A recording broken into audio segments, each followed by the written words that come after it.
Quand on prononce le nom de Bruce Lee, la plupart des gens pensent immédiatement à des coups de pied fulgurants, un charisme inégalé et un homme qui a révolutionné les arts martiaux à l'écran. Mais si je vous disais que certaines des histoires les plus fascinantes de Bruce Lee n'ont jamais été filmées dans ces films, je l'ai montré à Bruce et il a trouvé ça trop fragmenté, impossible d'en tirer une action qui ait du sens. Bob Close et moi avons vraiment lutté pour ça, et nous avons créé cette salle au miroir. Derrière les scènes de combat impeccables et les one-liners cultes se cachaient des moments si crus, si réels qu'ils révélaient une facette du légende que la plupart des fans n'ont jamais vue. Voici 20 moments chocs en coulisses de Bruce Lee, capturés à la caméra. Des aperçus rares qui lèvent le voile sur l'homme, devenu une force culturelle mondiale. Ils exposent la ténacité, la vulnérabilité et l'intensité d'un artiste dont la vie réelle était tout aussi extraordinaire que ses rôles. 20. Le tournoi en plein air sur l'île de Han. La scène du tournoi en extérieur sur l'île de Han dans Enter the Dragon est inoubliable. À l'écran, tout semble parfaitement chorégraphié. Les combattants bougent avec précision, et Bruce Lee domine comme un maître incontesté. Mais en coulisses, l'atmosphère était tout sauf calme. Les figurants jouant les combattants n'étaient pas tous des artistes martiaux entraînés. Certains étaient simplement des locaux athlétiques, peu habitués au rythme exigeant de Bruce. Lors d'une répétition, Bruce repère un figurant tenant mal sa posture. Devant tout le casting, il arrête tout, ajuste la position de l'homme, démontre le mouvement plus vite et plus net. Les caméras capturent les visages ébahis de l'équipe. Un caméraman se souvient. On avait l'impression que Bruce ne s'éteignait jamais. Il enseignait, corrigeait ou démontrait constamment. Puis vient un moment qui a failli tout changer. Lors d'une prise, un cascadeur lance un coup de pied plus fort que prévu. Bruce le bloque sans effort, mais son regard glacial fige le plateau. Pendant quelques secondes tendues, tout le monde pense qu'il est furieux. Puis, fidèle à son style, Bruce éclate d'un sourire et tape sur l'épaule du cascadeur. Le tournoi en extérieur semblait être de la magie cinématographique pure. Mais en coulisses, c'était un tourbillon de discipline, de danger et de la quête incessante d'authenticité de Bruce. 19. Le combat brutal avec Bob Wall.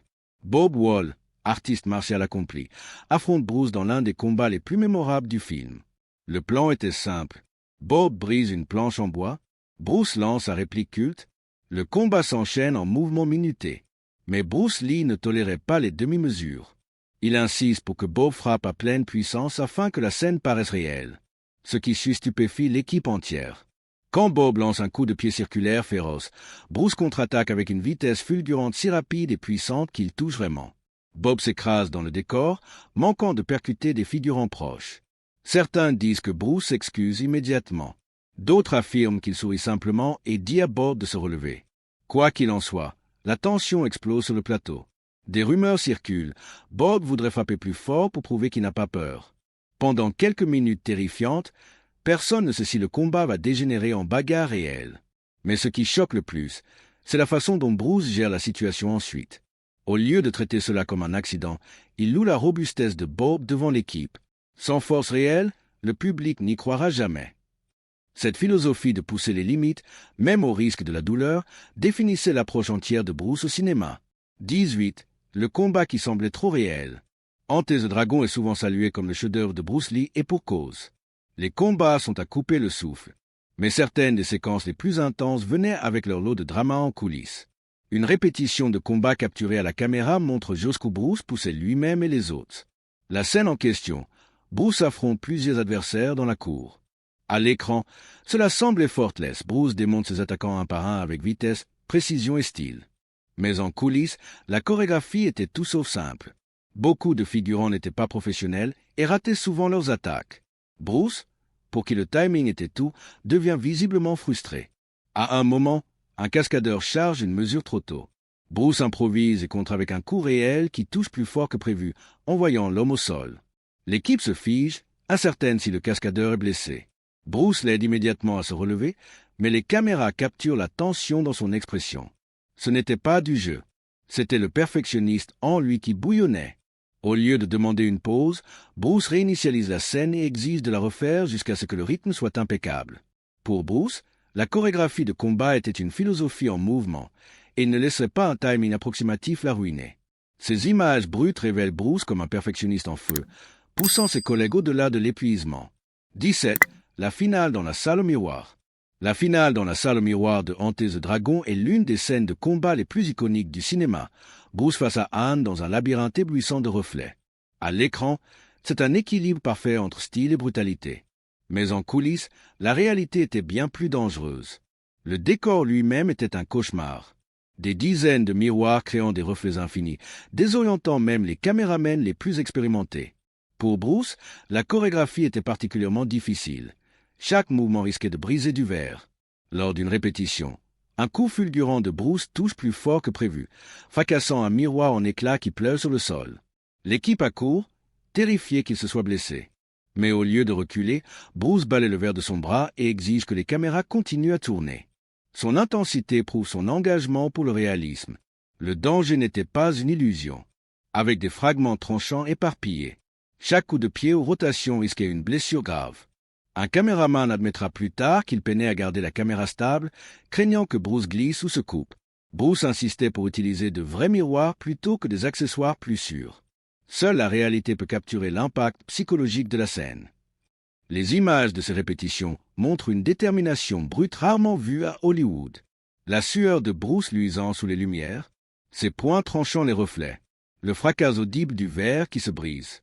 C'était le chaos transformé en art. 16. Low Road on the Big Boss. Cette répétition de combat a failli tourner au désastre. Dans une séquence, Bruce chorégraphie un combat brutal contre plusieurs adversaires dans une usine de glace étroite. Contrairement au plateau hollywoodien poli, c'était un environnement réel. Outils tranchants, machines lured, souls glissants. Bruce insiste pour répéter des mouvements en contact total afin que la scène semble authentique. Cette décision mène à l'un des incidents les plus tendus de sa carrière. Lors d'une répétition, Bruce lance un coup de pied circulaire puissant, censé s'arrêter à quelques centimètres de la tête d'un cascadeur. Mais sur le sol glissant, son timing dérape. Le coup touche plus fort que prévu, projetant le cascadeur dans une pile de caisses. L'équipe se fige, incertaine si l'homme est gravement blessé. Les caméras, toujours en marche, capturent Bruce à courant, visiblement secoué, l'un des rares moments où il perd son calme. Le cascadeur, sonné mais indemne, en rit plus tard. Mais Bruce, lui, n'en rit pas. Il ordonne une pause, analyse les images image par image, puis restructure la chorégraphie pour éviter tout risque.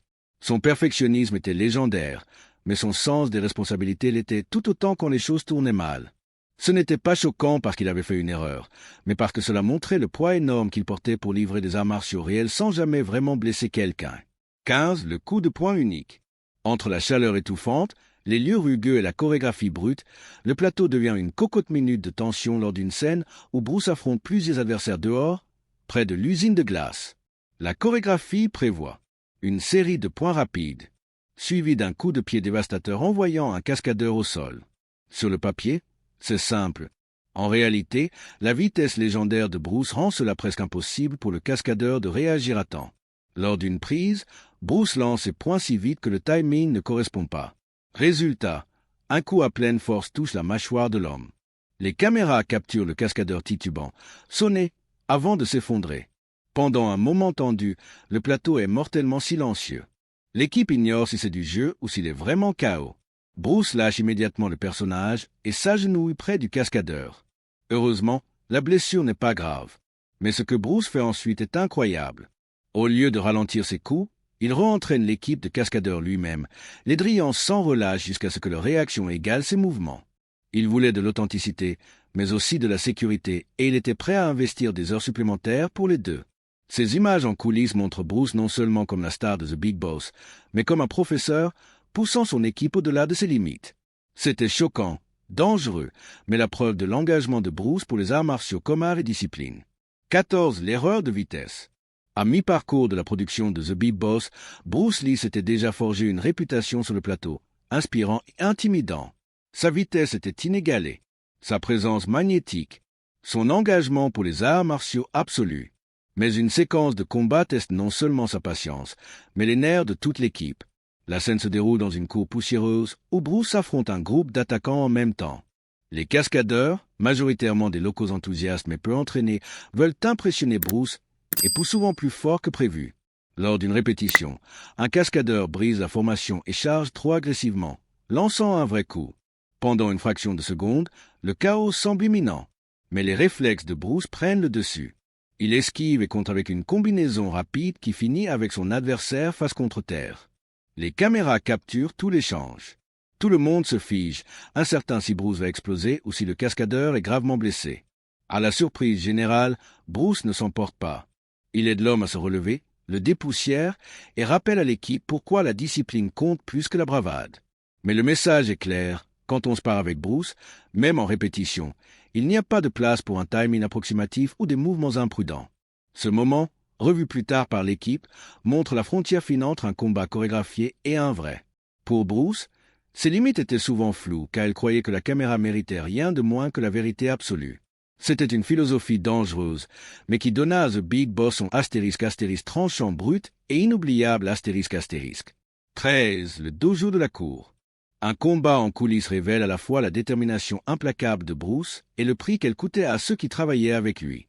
La séquence du dojo de la cour, où Bruce affronte une salle pleine d'artistes martiaux japonais, était conçue pour évoquer vitesse, intense-side accuracy, agression sans excuse.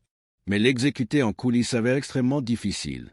Bruce exige plusieurs prises, voulant que chaque mouvement semble authentique. Pour les cascadeurs, la plupart n'ayant jamais bougé à la vitesse fulgurante de Bruce, c'est épuisant. Lors d'une prise, Bruce bouge si vite que son partenaire ne peut pas réagir à temps. Un coup de bâton touche plus fort que prévu. Le bruit résonne dans la pièce, suivi d'un hoquet aigu de l'équipe. La production s'arrête net. Tout le monde accourt pour voir si le cascadeur peut continuer. Bruce, visiblement secoué, s'agenouille pour vérifier son état. Bien que la blessure ne soit pas grave, Bruce s'excuse à plusieurs reprises avant de l'aider à se relever. Puis il s'adresse à toute l'équipe. Si nous voulons faire de Fist of Fury une légende, nous devons être à la fois féroces et prudents, car la ligne entre combat réel et performance est aussi fine qu'une lame. Ironiquement, c'est ce bord du danger qui donna à la scène son électricité puissante. Quand la version finale passa en salle, le public crut que Bruce avait démoli le dojo dans une explosion de fureur imparable. Ceux qui n'ont pas vu, les bleus, la sueur et les moments de tension qui l'ont rendu possible. 12. Les coups de pied volants. Bruce avait une vision. Il voulait que ce combat contraste avec le chaos du dojo en le rendant plus intime, mais tout aussi puissant. Ce n'était pas seulement des poings qui volent, c'était une déclaration de grâce sous pression. Lors des répétitions, Bruce surprend tout le monde en jetant la chorégraphie préplanifiée. Il entre sur le plateau, observe les chemins de pierre et les ponts en bois du jardin et dit « Nous allons utiliser l'environnement ». Cette seule décision change tout. L'équipe de cascadeurs doit s'adapter à l'improvisation imprévisible de Bruce. Un moment mémorable, Bruce bondit par-dessus une rambarde pour asséner un coup de pied volant. Le cascadeur attendant le coup admettra plus tard qu'il n'était pas sûr que Bruce franchisse proprement la rambarde. À la première tentative, Bruce accroche le bord avec son pied, mais parvient quand même à toucher avec assez de précision pour que la caméra continue sans couper. L'équipe applaudit, mais Bruce fronce les sourcils. Encore. À la troisième prise, il plane proprement au-dessus de la rambarde, son coup claquant dans la poitrine du cascadeur avec juste assez de contrôle pour sembler vicieux sans blesser. Le réalisateur sait immédiatement que c'est la prise qu'il faut. Mais ce qui ressort le plus, ce n'est pas le coup lui-même. C'est l'insistance de Bruce pour que chaque réaction soit crédible. Il passe presque autant de temps à ajuster comment ses adversaires titubent ou s'effondrent que sur ses propres frappes. Ce perfectionnisme a porté ses fruits. 11. Bruce Lee et Robert Baker. L'un des affrontements les plus iconiques oppose Bruce à Robert Baker, l'imposant artiste martial américain jouant le combattant russe. Hors caméra, Baker n'était pas un adversaire, c'était l'un des amis proches et laid de Bruce. Leur alchimie donnait au combat une authenticité personnelle. Sur le plateau, leurs répétitions ressemblaient souvent à des sparrings réels. La taille de Baker en faisait un contrepoint naturel à la vitesse de Bruce. À un moment, Bruce teste différentes façons de réduire la distance. Coup de pied bas, feints tournoyantes, tirant même sur le bras de Baker pour évaluer une résistance réelle.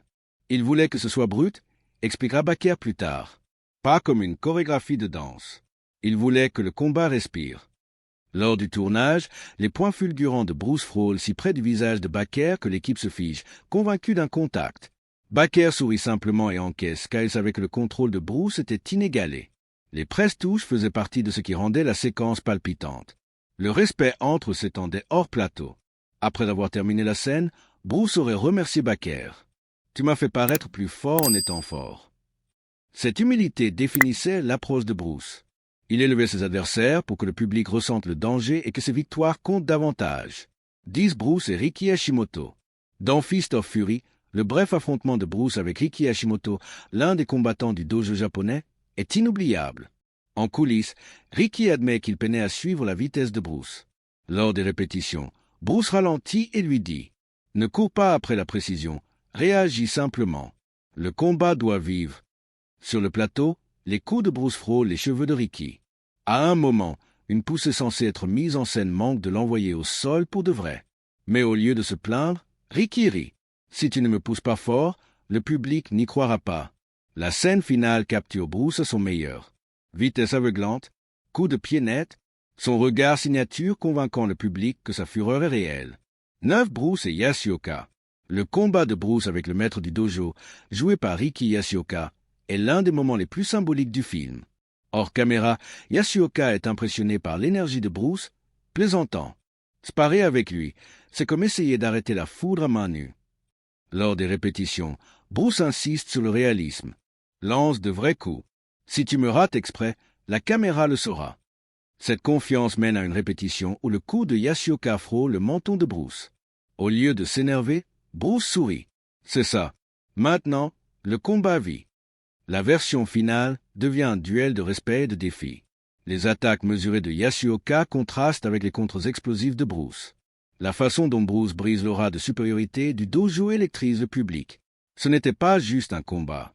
C'était Bruce disant au monde que l'esprit, pas le statut, définit la force. Ode Bruce et Jun Katsumura. Autre moment marquant, la confrontation de Bruce avec le karatéka japonais joué par Jun Katsumura. En coulisses, Katsumura avoue qu'il était nerveux. Le timing de Bruce était légendaire et il craignait de ralentir la chorégraphie.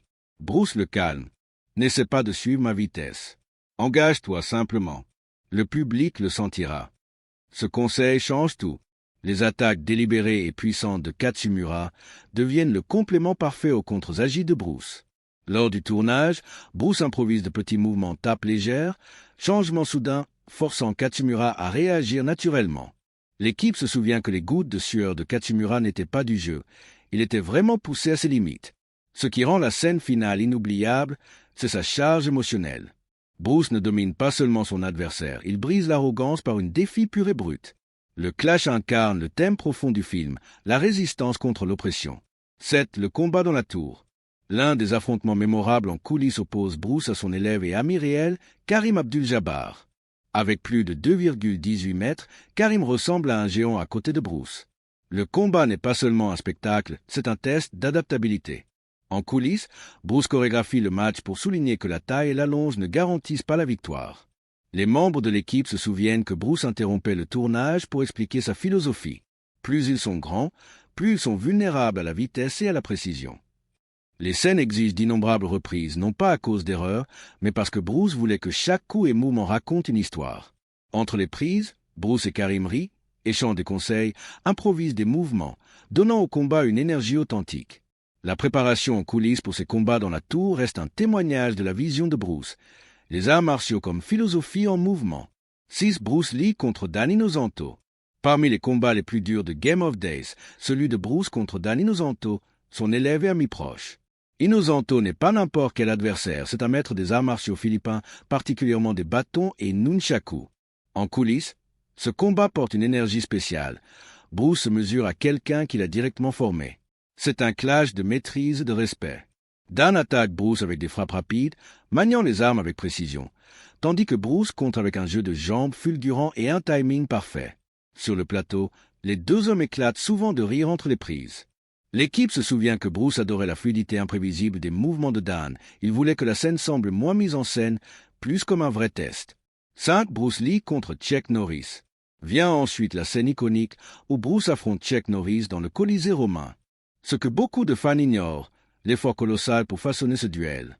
Bruce ne voulait pas un simple combat, il voulait une histoire racontée par les points et les mouvements. En coulisses, Bruce chorégraphie chaque battement.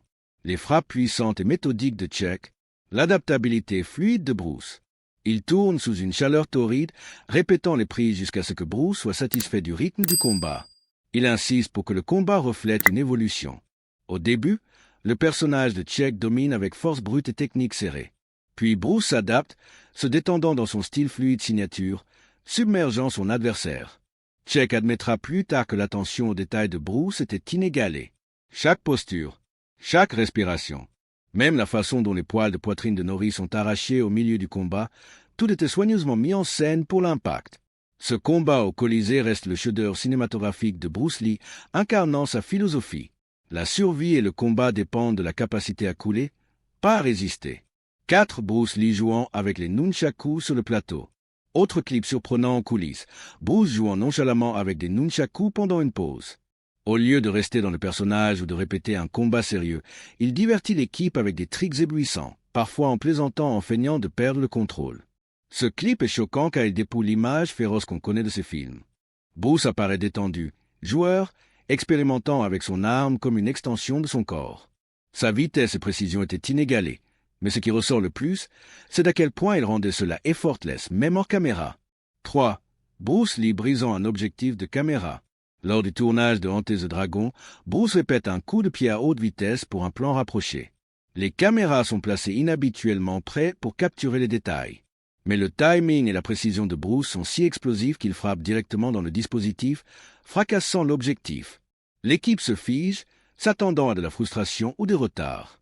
Au lieu de cela, Bruce vérifie d'abord que le caméraman va bien, avant de s'excuser pour les dégâts. Ce qui impressionne tout le monde, son contrôle, non seulement en arts martiaux, mais dans son tempérament. L'équipe plaisantera plus tard. Les coups de Bruce étaient trop rapides pour que la technologie hollywoodienne les suive. 2. Bruce s'écrasant contre des blocs de glace. Pendant le tournage de The Big Boss, une scène de combat se déroule dans une usine de glace. Les blocs de glace sont lourds et glissants, rendant l'environnement véritablement dangereux. Lors d'une prise, Bruce glisse sur de la glace fondante en plein combat, s'écrasant violemment épaule à première contre un bloc. L'équipe panique, craignant une fracture.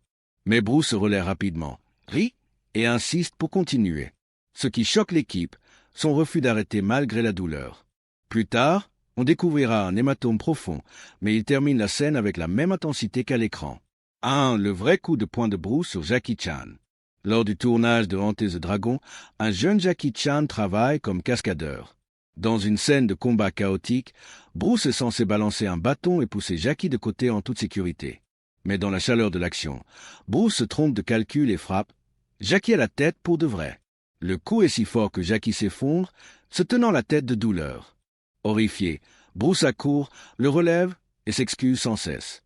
Jackie admettra plus tard qu'il a prolongé le moment exprès, non pour de la sympathie, mais parce qu'il adorait que Bruce Lee s'inquiète pour lui. Ce clip touchant est marquant car il capture le moment où les chemins de deux légendes des arts martiaux se croisent dans un style ultime hollywoodien. Conclusion, l'héritage d'un dragon. Ces 20 moments en coulisses révèlent un Bruce Lee bien plus qu'un héros d'action. Un perfectionniste impitoyable, un professeur passionné, un ami humble, un philosophe en mouvement. Chaque coup, chaque chute, chaque éclat de rire au moment de tension montre un homme qui vivait ses convictions. Les arts martiaux ne sont pas seulement un combat, c'est une façon d'être. Bruce Lee n'a pas seulement changé le cinéma. Il a redéfini ce que signifie être fort physiquement, mentalement, spirituellement. Question finale en commentaire. Que pensez-vous de la dévotion de Bruce Lee à son art? Quel moment en coulisses vous a le plus surpris ou inspiré? Partagez vos réflexions dans les commentaires. Merci d'avoir regardé. Likez, commentez, abonnez-vous pour d'autres aperçus rares sur les légendes qui ont façonné le cinéma. À bientôt pour la prochaine vidéo.